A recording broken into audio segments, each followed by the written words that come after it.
घर घर का श्रृंगार। प्रेम सनातन। जय श्री कृष्ण। कृष्ण वृंदावन में हुए और वहां से द्वारिका तक कृष्ण की अनंत कथाएं हैं। कृष्ण के बाल स्वरूप से लेकर के कृष्ण के द्वारिकाधीश बनने तक की कथा को आप तक पहुंचाने वाली आज एक विशेष शख्स को लेकर हम उपस्थित हुए हैं।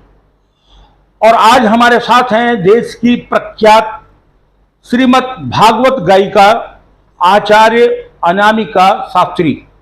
आचार्य जी, आपका स्वागत है। सबसे पहले अनामिका जी, अनिका जी, सबसे पहले मैं जानना चाहता हूं कि भागवत क्या है, सरल शब्दों में क्या कहेंगी आप? श्रीमद् भागवत जैसे बोलते हैं ना कि आप जब श्रीमद् भागवत में जाएंगे तो सबसे पहला श्लोक आता है, सच्चिदानंद रूपाय विश्वोत्पत्त्यादि हेतवे तापत्रय विनाशाय श्री कृष्णाय वयम नमः। श्रीमद् भागवत का अर्थ है सत्य। आप अपने जीवन में सत्य को धारण कीजिए, क्योंकि भागवत में कहते हैं ना कि श्रीमद् भागवत में किसी भी देवता का पूजन नहीं किया गया है, केवल सत्य की पूजा की गई। सच्चिदानंद रूपाय, सच्चित और आनंद की पूजा की गई है। सत्य भी भगवान श्री कृष्ण हैं, चित्त भी भगवान श्री कृष्ण हैं और आनंद भी भगवान श्री कृष्ण। सत्य, चित्त और आनंद भगवान कृष्ण हैं जी। लेकिन महाभारत के युद्ध में कृष्ण ने सत्य का साथ छोड़ा। जी। अश्वत्थामा मरो नरो या कुंजरो, ये बात धर्मराज युधिष्ठिर के मुख से कहलाई गई, क्योंकि वो जानते थे कि युधिष्ठिर झूठ नहीं बोलते हैं और युधिष्ठिर को झूठ बोलना भी नहीं था। लेकिन चालाकी तो कृष्ण ने की। मरो नरो या की कुंजरों पे उन्होंने शंख बजा दिया था और फिर द्रोणाचार्य का वध कर दिया गया। कर्ण को जब छल से मारा गया तब भी कृष्ण मौजूद थे। और इस प्रकार से न जाने कितने वीर योद्धाओं को मारा गया। उस समय सत्य कहाँ था? नहीं, वो बात आपने कही है तो हम आपकी बात को बताएंगे, क्योंकि आप ये देखिए कि जो कौरव और पांडवों का युद्ध शुरू हुआ था तो ये सब जानते हैं, पूरा संसार जानता है कि पांडव गलत नहीं थे, वो सही थे। क्योंकि उनका साथ कोई नहीं दे रहा था। क्यों नहीं दे रहा था? क्योंकि जो कौरवों के पिता थे धृतराष्ट्र, वो सिंहासन पर बैठे थे और वो अपने पुत्र का साथ दे रहे थे। इस वजह से कहते हैं कि जिसका राज्य होता है तो सारी प्रजा जो भी है सब उसी की तरफ हो जाती है। तो कौरवों की तरफ सारे जितने भी वीर योद्धा थे सब कौरवों की तरफ चले गए, पांडवों की तरफ कोई नहीं था। तो कहते हैं ना, जब जिसका कोई नहीं तो उसका ऊपर वाला होता, उसका भगवान होता है। हम एक बार फिर पहले अपने दर्शकों को आपके बारे में थोड़ा सा बता दें। जी जी जी। फिर हम आपसे वार्ता करेंगे। जी। सबसे खास बात है कि भागवत बांटने वाले तो इस देश में लाखों लाख लोग हैं जो हाँ। भागवत की पोथी लेकर के उसका वाचन कर रहे हैं। बिल्कुल। वैसे श्री राम कथा का वाचन भी करने रहे हैं। अब अनामिका ही क्यों? अगर मुझे भागवत पर कुछ चर्चा करनी थी तो फिर अनामिका ही क्यों? और आचार्य अनामिका शास्त्री के बाद मुझे इसलिए आना पड़ा, मेरे को जानकारी मिली कि आप नैमिषारण्य की रहने वाली हैं। जी जी जी जी। और उसी माटी से आप जुड़ी हो जो व्यास गद्दी है। अपना वो परिचय कुछ बताइए आप। नैमिषारण्य जो है वहाँ पे मेरा जन्म हुआ है। ये लखनऊ से सीतापुर डिस्ट्रिक्ट लगता है। मैं अपने आप को धन्य मानती हूँ कि यहाँ पे मेरा जन्म हुआ है और मैं यहाँ इसी नैमिषारण्य मेरा पालन पोषण हुआ है। और नैमिषारण्य जहाँ पर 88,000 ऋषियों ने तपस्या की। हमने ये भी सुना है कि जो व्यास जी थे जिन्होंने श्रीमद् भागवत की रचना की, जी जी जी जी, उसी कुल से आपका कोई रिश्ता है? क्या है? हाँ जी, हाँ जी, उन्हीं के हम लोग वंशज हैं। अच्छा। व्यास जी महाराज जब उन्होंने 18 पुराणों की रचना की, 6 शास्त्रों की रचना की, 4 वेदों की रचना की, लेकिन उनका मन अशांत था, शांत नहीं हो रहा था। तब नारद जी उनके पास आए, जो उनके पुत्र कहलाए जाते हैं। उन्होंने व्यास जी महाराज को 4 श्लोक बताए कि आप इस श्लोकों को कई श्लोकों में परिवर्तित करके इसकी रचना कीजिए, तब आपका मन शांत होगा। तब उन्हीं 4 श्लोकों को व्यास जी महाराज ने 18,000 श्लोकों में परिवर्तित करके श्रीमद् भागवत की रचना इसी नैमिषारण्य में की। और उसी परिवार से आप हैं? जी, उसी से हैं हम। उन्हीं के व्यास जी महाराज के वंशज हैं हम सब लोग। तो आप इस प्रकार से व्यास के परिवार से आप जुड़ी हुई हैं। जी जी जी। आपको क्या नहीं लगता कि व्यास जी ने जो श्रीमद् भागवत जी लिखी जी और 18 पुराणों की रचना इसी नैमिषारण्य के अरण्य में बैठ करके उन्होंने की। जी और जिस प्रकार से उन्होंने एक वेद को 4 स्वरूपों में यहीं पर विभक्त हाँ जी। बांटा जी इसी नैमिषारण्य के अरण्य में, जी वो पोथी लेकर के आज पूरे देश में बहुत लोग घूम रहे हैं और कथा कर रहे हैं। जी। क्या नहीं लगता कि श्रीमद् भागवत या राम कथा हो, इसका व्यवसायीकरण हो गया कुछ? अब जैसे कि उन्होंने, भगवान ने कहा है भागवत में कि कलयुग केवल नाम आधारा, सुमिर सुमिर नर उतरे पारा। तो आप इस कलयुग में हमारे ही नाम पर आप खाएंगे, आप हमारा जहां नाम लेंगे वहीं पर आपको धन मिलेगा। तो इस वजह से लोग भक्ति भी कर रहे हैं, ऐसा नहीं है कि भक्ति नहीं कर रहे हैं, भक्ति भी हो रही है, लोग कर रहे हैं यहाँ पर।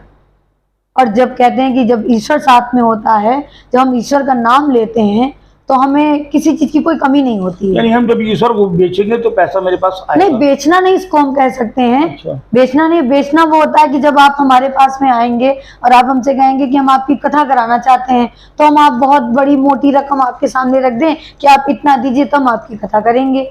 नहीं, हम आपके घर में कथा करने चल रहे हैं, अच्छा, हम इसको बेचते नहीं है।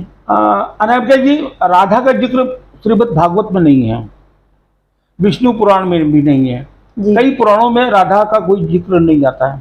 जी और एक राधा का जिक्र जो आता है कहीं, जी वो कृष्ण की मामी थी जी और उनका विवाह भी किसी और से हुआ था। जिस राधा की आप रासलीला 7 दिन तक बाँचती हैं व्यासपीठ पर बैठकर, वो राधा कौन है? वो राधा जो हैं, वो अगर हम आपको उनके पूर्व जन्म की थोड़ी सी सूक्ष्म कथा बताते हैं, तो जब हमारे भगवान, वर्तमान की बता दो, पूर्व जन्म से क्या मतलब है? वर्तमान में थोड़ा सा आपको वैसे ही क्या बताते जरूरत चलते है? हैं। तो कृष्ण को राधा के साथ आप लोग सब जगह बैठा देते हैं, जी तो क्या रुक्मिणी को बुरा नहीं लगता है? नहीं लगता उनको। क्यों? क्योंकि उनको जब एक बार बुरा लगा था, रुक्मिणी को जब थोड़ा सा मन में एक, जिसको कहते हैं हम लोग, जलन टाइप की हुई थी, तो वो राधा के पास गई थी। राधा के पास गई थी तो भगवान कृष्ण से बोली कि हम राधा से मिलना चाहते हैं, आप इनको इतना मानते हैं, सब लोग इनका इतना नाम लेते हैं, हम मिलना चाहते हैं। तो भगवान ने कहा जाओ मिल लो जा करके। तो मिलने गई तो भगवान ने कहा कि ऐसे मत जाओ, पहली बार जब हम किसी के घर जाते हैं तो कुछ फल मीठा कुछ लेकर जाते हैं। तो राधा को दूध बहुत पसंद था, तो बोले आप दूध लेकर जाइए। तो वो जलन के कारण खूब गरम गरम दूध लेकर के चली गई। और राधा के पास जब पहुंची तो राधा माँ जो त्रिपुर सुंदरी कही जाती हैं, बहुत ही सुंदर उनका स्वरूप था। तो वो उनके जब महल में गई तो 7 द्वार थे महल में। जब पहले द्वार पर पहुंची तो बड़ी सुंदर स्त्री थी, उसको देखा तो बोली आप राधा हो, हम आपसे मिलने आए। बोली नहीं, हम राधा नहीं, राधा अंदर हैं, आप अंदर जाइए। ऐसा करते करते जब वो 7 द्वार पार करके राधा के पास पहुंची तो उनको देखा, तो देख करके बोली हम भगवान कृष्ण को आप जानती हैं, हम उनकी पत्नी रुक्मिणी, हम आपसे मिलने आए हैं। उन्होंने बड़ा आदर सत्कार किया, बोली बैठो। तो बोली ये हम आपके लिए दूध लाए, आपको पसंद है, आप इसको पीजिए। तो उन्होंने उस दूध को वैसे ही गरम गरम पूरा दूध पी लिया और कृष्ण के छाले पड़ गए। जी, बड़ा सम्मान हुआ, सब हुआ। लेकिन जब वो उनसे मिलने के बाद घर वापस आई, महल द्वारिका वापस आई, तो जब उन्होंने भगवान को देखा तो भगवान के पूरे शरीर पर बड़े बड़े छाले पड़े हुए थे। अच्छा, ये जो कृष्ण का एक बाल रूप है मक्खन चोर वाला, ये क्या है? मक्खन चोर, ये तो बाल लीलाएं हैं, भगवान की कृष्ण की लीलाएं हैं। क्यों किया लीला साहब? लीला इसलिए उन्होंने किया कि क्या होता है ना कि वो लीलाधारी, उनके वो 16 कलाओं के ज्ञानी थे, तो उसकी एक उनकी लीला की भी एक कला आती है कि क्या जरूरत थी मटकी फोड़ देना, दूध को फेंक देना, और ये क्यों करते थे? ये इसलिए करते थे कि जो जितनी भी ब्रज की गोपियां थी वो कृष्ण को बहुत पसंद करती थी, बहुत प्रेम करती थी। दरअसल हमारे वक्त कुछ लोगों ने कथाओं को उलट पुलट दिया जी, और कृष्ण वो व्यक्ति शायद दुनिया में पहला और आखिरी ही कहा जाएगा जी, जो बांसुरी बजाने से लेकर के सुदर्शन चक्र तक जिसके पास जी, था, जी, जी, जो माधुर्य को बहाने वाला था और कुरुक्षेत्र के मैदान में हाँ, शत्रुओं का और पापियों का सर्वनाश करने वाला था जी। वो कृष्ण जो जन्म के 3 दिन के बाद ही तीसरे दिन से राक्षसों का वध करना शुरू कर दिया था। उस कृष्ण की लीलाओं की इस प्रकार से नृशंस हत्या कर दी गई, ऐसे उनके स्वरूप का चरित्र चित्रण कर दिया गया और ऐसी ऐसी कथाएं सुना दी गई कि कृष्ण खाली बांसुरी बजाते हैं, मक्खन चुराते हैं और लड़कियों के साथ रास रचाते हैं। ये नहीं, छवि नहीं। कृष्ण की बनाने की कोशिश की गई। जी। दरअसल अगर आपने भागवत पढ़ा होगा तो ये भी होगा कि कि ब्रज क्षेत्र में जितना भी दूध मक्खन होता था, जी। ये टोटल इसकी सप्लाई कंस के वहां होती कंस थी। क्या होती थी और 1 इंच वो कर दूध, के- कर के 1 रूप में इंच दिया। दूध कोई उसमें से ले नहीं सकता था। जी। कृष्ण को मालूम था कि मुझे कंस का एक दिन कंस मामा के आमना सामना मेरा होगा और मुझे इसका वध करना होगा। जी। तो सबसे पहले भगवान कृष्ण ने, जो बच्चे तरसते थे, दूध जिनके घर होता था वो दूध नहीं पी सकते थे और कंस के सैनिक वो दूध पीते थे, कृष्ण ने वो लीला नहीं की, बल्कि दुनिया की सबसे पहली सर्जिकल स्ट्राइक भगवान कृष्ण ने दूध और मक्खन पर मक्खन पे की थी, और जी। दूध मक्खन की कृष्ण की सप्लाई को ब्रेक कर दिया था उन्होंने। जी, जी, जी। वो उनके शौर्य और पराक्रम का स्वरूप था कि उतनी कम उम्र में एक हाँ, बच्चा उन्होंने उस जो चीज चल को नहीं सकता है, ऐसे उसने ही सबसे उन्होंने- पहले दुनिया में सर्जिकल स्ट्राइक की। और उस स्वरूप को हम लोग मक्खन चोर कह करके उपहास उड़ा देते हैं कृष्ण का। नहीं लगता ये? ऐसा है, लेकिन वो क्या होता है ना कि वो चीज बाल लीलाओं से जोड़ी जाती है। क्यों वो जोड़ी लीला- जाती है? अरे हम शौर्य को इतने हल्केपन में प्रदर्शित कर देते हैं, वो उसको लीला कह देंगे हम? वो उनका शौर्य था। अब मोदी जी ने घुस करके पाकिस्तान के अंदर आक्रमण करके आतंकवादियों को मारा, वो लीला कर रहे हैं? लीला नहीं कर रहे थे। मातृभूमि की तरफ गलत निगाह उठाने वाले को हाँ, माफ नहीं किया माफ नहीं किया जाएगा। जाएगा, वैसा ही जी। कृष्ण ने सबसे पहले किया था। जी। तो कृष्ण के इस स्वरूप, उस स्वरूप को, उस विराट स्वरूप को अगर ये स्वरूप बताया जाएगा तो नहीं लगता कि इस देश के बच्चों में, युवाओं में एक नया जोश आएगा। लगेगा कि हाँ, मुझे कृष्ण जैसा शौर्यवान बनना है, मुझे योद्धा बनना है, मुझे वो कृष्ण बनना है जिसने 3, 4, 5 महीने की उम्र में ही इतने बड़े बड़े काम कर दिए थे। और आजकल के आप लोग इस प्रकार की कथा सुना करके बच्चों में ये है कि अरे कृष्ण कर रहे तो लीला और फला फला फला। नहीं, हम लोग लीला भी सुनाते हैं और हम लोग उनका जो शॉर्ट है उसके बारे में बताते हैं। कोई एक शौर्य की कथा बताइए। जैसे अब जैसे मैं बता रही हूँ कि इंद्र को बड़ा अहंकार था, बड़ा घमंड था कि मैं बारिश करता हूँ तब यहाँ पर ये हरे भरे खेत होते हैं, ये जो ब्रज के लोग हैं ये यहाँ पे अन्न खाते हैं जब मैं बारिश करता हूँ। और कहते हैं ना कि अहंकार भगवान का भोजन होता है। कृष्ण कोई हल्के फुल्के नहीं थे, कृष्ण भगवान थे, भगवान नारायण श्री कृष्ण थे, वो द्वारिकाधीश थे। तो उन्होंने, और जब इंद्र ने अपना अहंकार दिखाया कि मैं बारिश करता हूँ तब यहाँ पर हरे भरे खेत होते हैं, यहाँ पे ये लोग पानी पीते हैं, लोग भोजन करते हैं, तो उनके उस अहंकार का विनाश भगवान श्री कृष्ण ने किया था गिरिराज की पूजा करा करके। गिरिराज धरण की पूजा करा करके उन्होंने गिरिराज को अपने नक पे उठाया था और इंद्र ने कुपित होकर के बहुत वर्षा की थी। लेकिन उसके कारण भगवान ने उनको, उनके अहंकार का विनाश किया। तब नारद जी ने जाकर के कहा है कि आप किससे लड़ रहे हो? अरे वो नारायण है, उनको हल्के में मत लो, उन्होंने गिरिराज को धारण किया है, तुम उनसे झगड़ा कर रहे हो। तब इंद्र को एहसास हुआ कि नहीं, मैं गलत कर रहा था, मैं अहंकार कर रहा था। भगवान की शरण में आए, भगवान ने अहंकार का नाश किया है। वहां पे भी भगवान ने अपने शौर्य को दिखाया है। सुदामा के साथ भी ऐसी कुछ नहीं हुआ। कहते हैं ना कि जब छल कपट अगर हमारे मन में होता है तो भगवान, हम हर किसी से बच जाएंगे लेकिन ईश्वर से नहीं बच सकते। सुदामा ने भी कुछ वहां पर ऐसा किया था जिसका उन्हें श्राप लगा। उन्होंने कृष्ण को अपना सखा समझा, एक साधारण सा मानव समझा, लेकिन वो भगवान थे। जब वो जा रहे थे, अपने गुरु संदीपन गुरु थे, उनको पढ़ाते थे, विद्यालय के संदीपन गुरु जी थे, उनके यहाँ दोनों लोग पढ़ने जा रहे थे। जो उनकी गुरु माता थी, उन्होंने थोड़े थोड़े से चने दिए थे उनको कि दोनों लोग जब भूख लगे तो खा लेना। इधर बारिश होने लगी, समय ज़्यादा बीतने लगा, तो सुदामा ने तो अपने चने सब खा लिए, लेकिन जब भगवान के चने उनके पास में रखे हुए थे तो भगवान को भूख लगी, कृष्ण को, तो बोले कि वो चने मेरे दे दो हमको। और सुदामा जी धीरे धीरे उन चनों को खा रहे थे। जब उन्होंने मांगा कि हमको दे दो तो बोले चने तो खत्म हो गए, मैंने तो सब खा लिए थे पहले ही। तो बोले कि लेकिन तुम्हारे दांतों से कुटुर कुटुर की आवाज़ कैसी आ रही है? तो बोले वो बारिश हो रही है, हवा चल रही है, तो उसकी वजह से मेरे दांत कपकपा रहे हैं। तो उन्होंने उस जगह पे झूठ बोल दिया। और ईश्वर से झूठ बोलता है जो, तो ईश्वर से माफ नहीं करते। भगवान ने कहा ठीक है जाओ, तुमने जिस चीज के लिए मुझसे झूठ बोला है तुम उसी चीज के लिए परेशान रहोगे।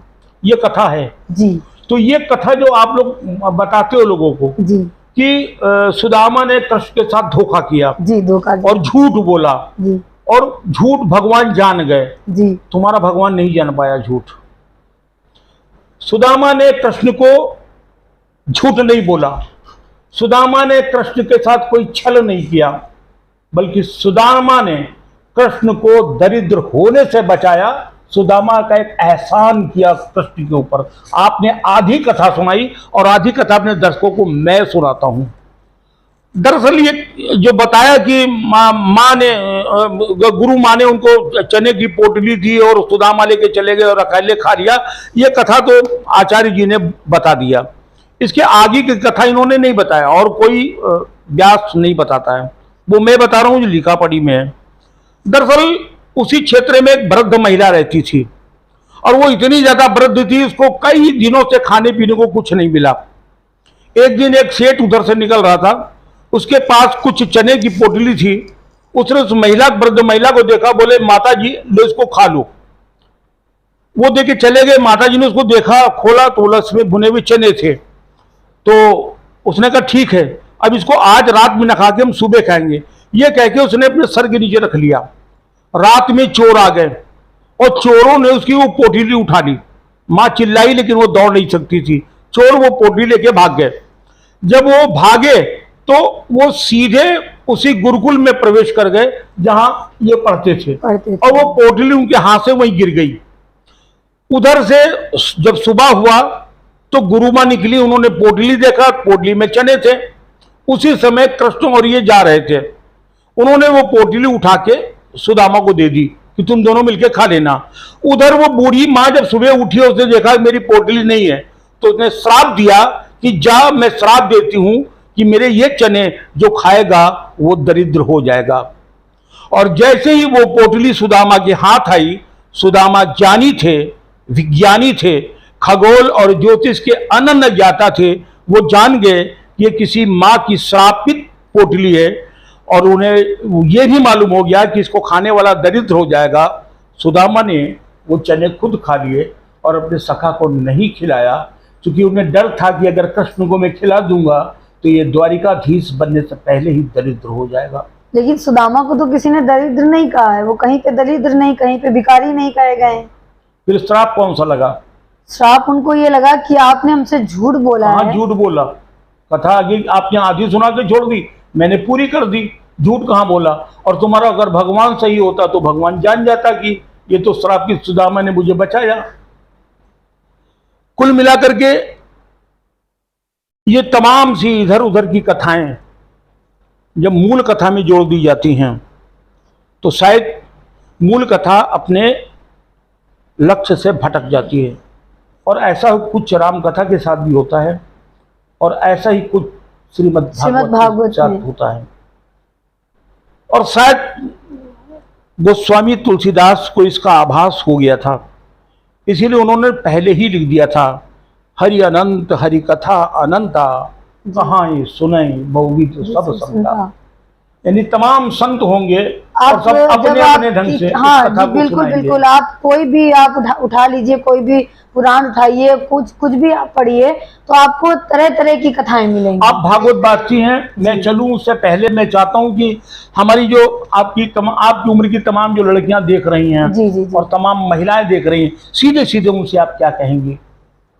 उनसे मैं यही कहना चाहती हूँ कि हमारी संस्कृति जो मतलब कहते हैं ना कि आई और कितनी चली गई, कितनी लोगों ने बर्बाद कर दिया और कितना लोग कर रहे हैं। आजकल के आप देखिए कि मोबाइल पर और उसमें क्या बोलते टीवी पर, सिनेमा घरों में इतने गंदे गंदे अभद्र चीज़ें कभी कभी मोबाइलों में आती है, लोग उसको बड़ा शौक से देखते हैं। तो हम जो भी हमारी उम्र की जितनी भी महिलाएं हैं, जो हमसे बड़ी हैं, जो हमारे युवा हैं, तो मैं उनसे यही कहना चाहती हूँ कि ज़्यादा से ज़्यादा हमारी संस्कृति पर ध्यान दीजिए, हमारी संस्कृति को बचाइए, धर्म की रक्षा कीजिए, धर्म का जो कहते हैं ना प्रचार प्रसार है उसको करिए। जैसे देखिए हमारे योगी जी, मोदी जी कितना अच्छा कर रहे हैं। राम भगवान का मंदिर उन्होंने जो इतने सालों में कभी ना हो सका, वो उन्होंने कहते हैं धर्म की उन्होंने रक्षा कर दी है और संस्कृति को बढ़ाया है। तो मैं यही कहना चाहती हूँ कि सभी युवा भाई बहन जो भी हमसे बड़े हैं, जो हमसे छोटे हैं, वो ज़्यादा से ज़्यादा संस्कृति पर ध्यान दें। ये मोबाइल पर और ये सिनेमाघरों में, टीवियों पर इसका जितना ज़्यादा से ज़्यादा हो सके उतना बहिष्कार करें, त्याग करें और हमारे ग्रंथों से जुड़ें, हमारे वेद पुराणों शास्त्रों से जुड़ें। मैं यही कहना चाहती हूँ। बस आज यहीं तक, हम फिर ले चलेंगे आपको किसी नए संत की कुटिया में। तब तक के लिए जय श्री कृष्ण। जय श्री कृष्ण। यदि आपको ये कार्यक्रम अच्छा लगा है तो इसे शेयर जरूर करें, लाइक और कमेंट करना न भूलें। हम आपकी राय के अनुसार ही कार्यक्रम बनाते हैं। अपनी राय जरूर दें।